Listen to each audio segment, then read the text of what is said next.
أبدأ بسم الله مستعينا راض به مدبرا معينا والحمد لله كما هدانا إلى سبيل الحق واجتبانا أحمده سبحانه وأشكره ومن مساوي عملي أستغفره وأستعينه على نيل الرضا وأستمد لطفه فيما قضى.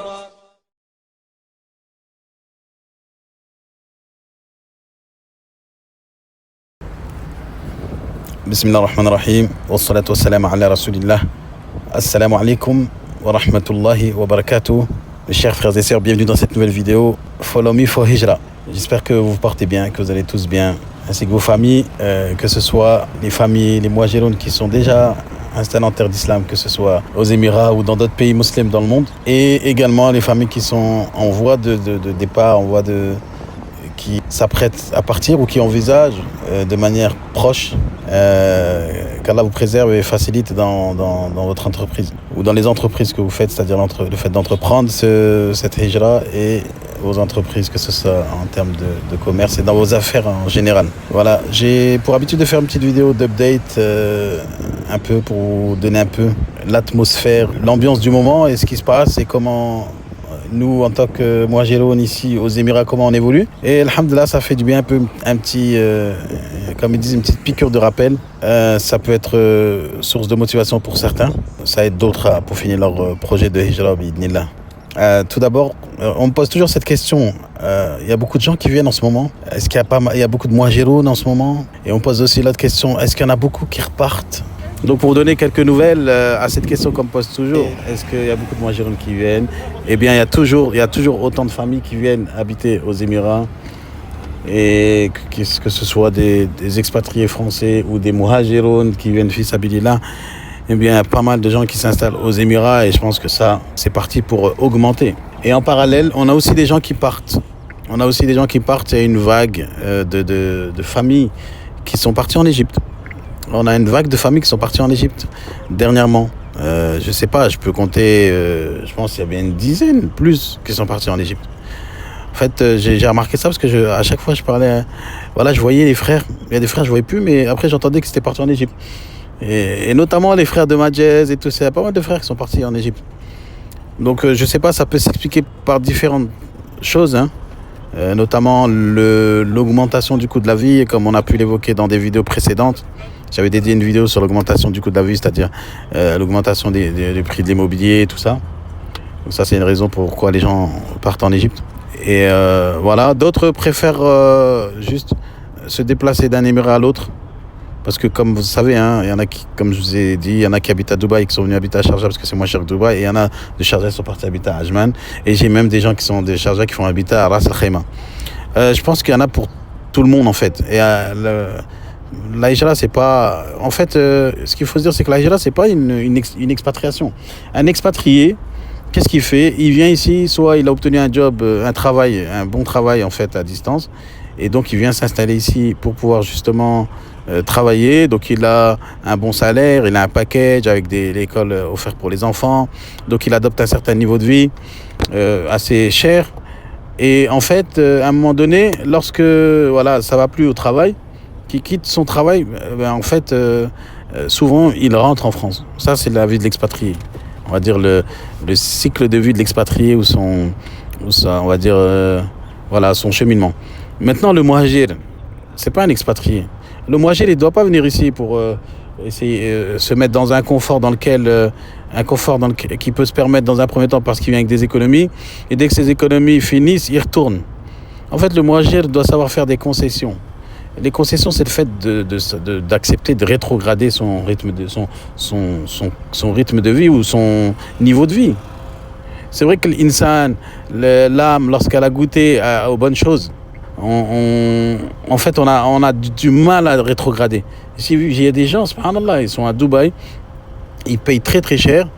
Lorsque vient le, je sais pas moi, ils ont plus les moyens de payer ce qu'ils sont en train de payer. Au lieu de rétrograder, d'habiter dans un autre émirat, ou changer de déménager, de faire la hijra mais en interne, eh bien ils préfèrent retourner en France.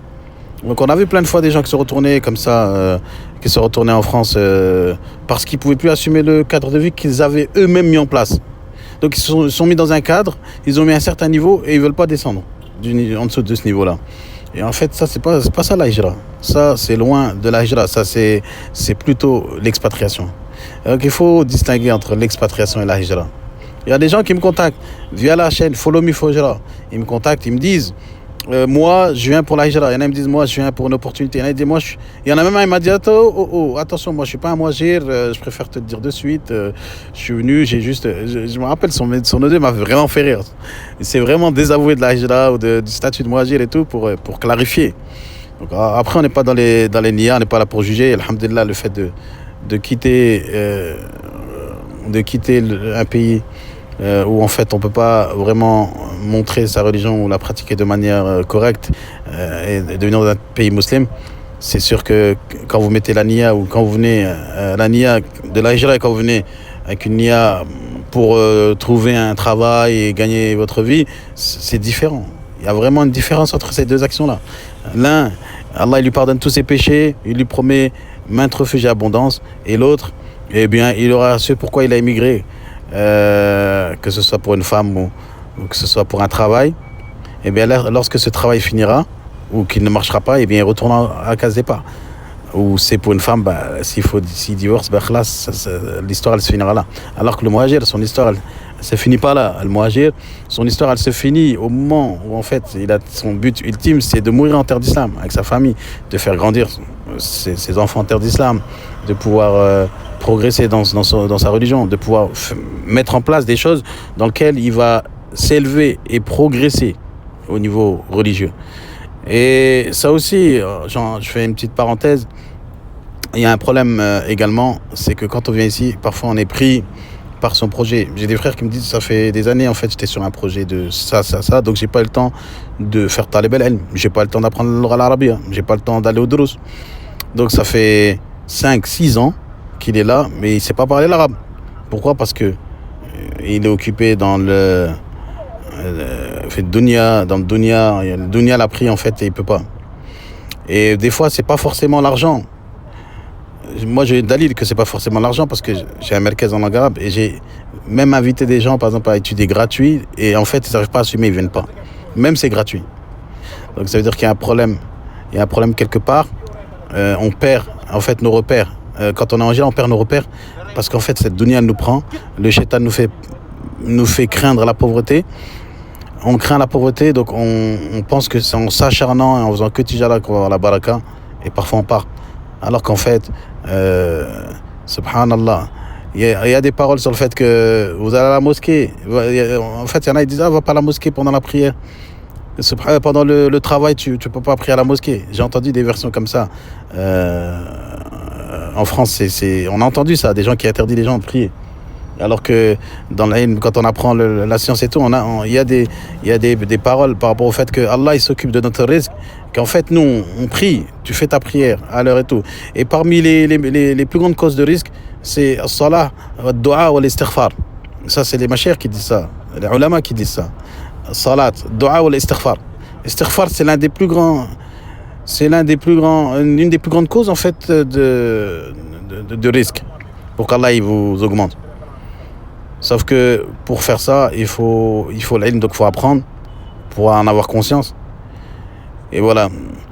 Donc voilà, pour vous donner un peu des nouvelles aussi aux Émirats, il y a subhanallah, toujours autant de facilité pour établir un commerce ici. J'ai vu, en fait, subhanallah, des sociétés. Vous pouvez créer une société pour on va dire 500 € à peu près, une société d'e-commerce en ligne.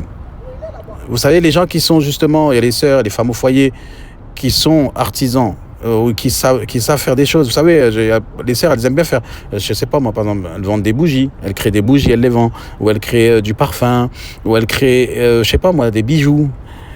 Tous ces métiers-là qui relèvent du handcraft, de l'artisanat, vous savez qu'il y a une licence qui coûte moins de 500 € pour pouvoir le faire. une licence, ça veut dire que vous pouvez, avec cette licence, établir un e-commerce en ligne, vous enregistrez sur Stripe pour faire des paiements. Et donc, vous faites juste de la pub, ensuite, après, ça y est, vous avez de l'argent qui rentre et vous êtes à la maison. Il existe même une licence où on peut cuisiner de la maison et livrer des plats. Subhanallah. Mais ça, c'est ouvert qu'aux Mouatanines, les Émiratis. Mais par contre, celui qui connaît un Émirati, il peut le faire à son nom et lui peut travailler dessus. Et le Mouatanine, il déclare que c'est lui qui travaille dessus. Et en fait, c'est possible pour à peu près un prix similaire. C'est comment on appelle ça? La pratique le commerce de la maison. Et les femmes émiraties, elles font ça, elles font de la couture. Donc les sœurs qui font de la couture chez elles, qu'elles font des abayas, vous savez que vous pouvez faire une licence pour moins de 500 €. Donc en fait, il y a toujours une facilité pour faire des causes pour son risque au niveau du tijara. Les formes de licence, elles sont multiples. Vous avez la free zone, vous avez la freelance, vous avez les free zones, vous avez la mainland. Et dans toutes ces formes de licence, vous avez ce qu'on appelle les nachat, les activités qui sont diverses. Vous avez différents types d'activités. Ici aux Émirats, en fait, ils ont pensé à tout. Il y a une activité pour tout type de business.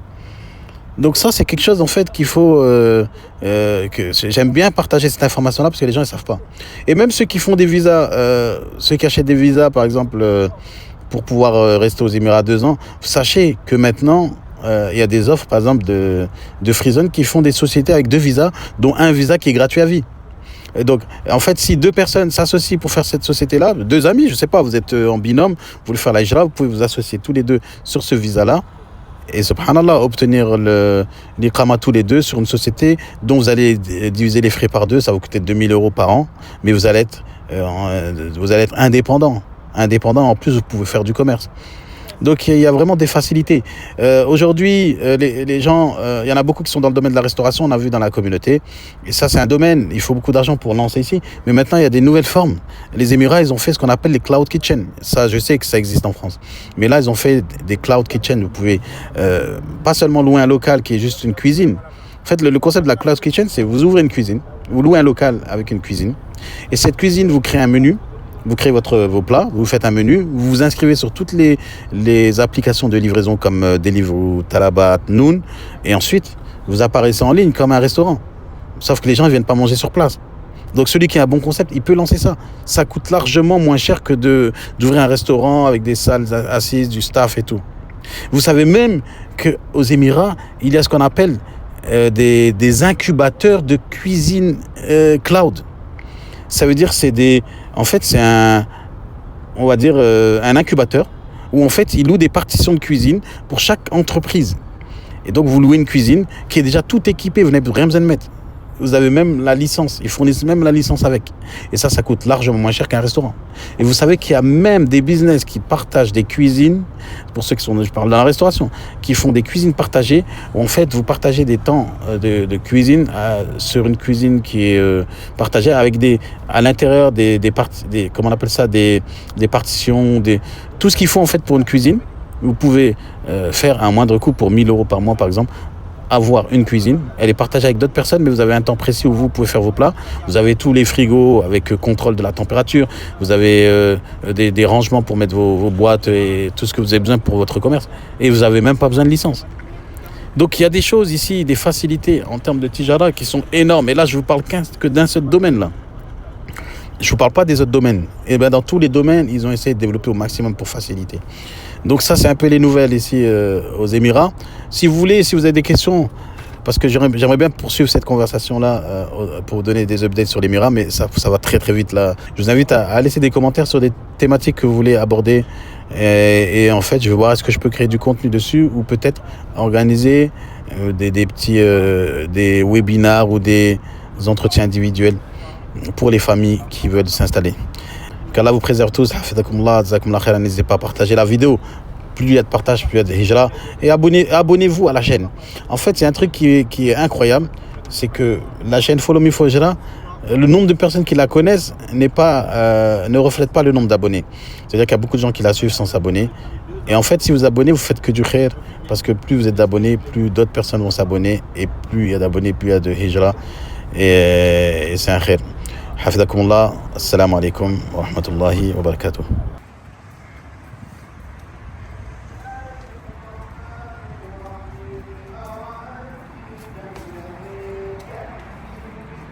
السلام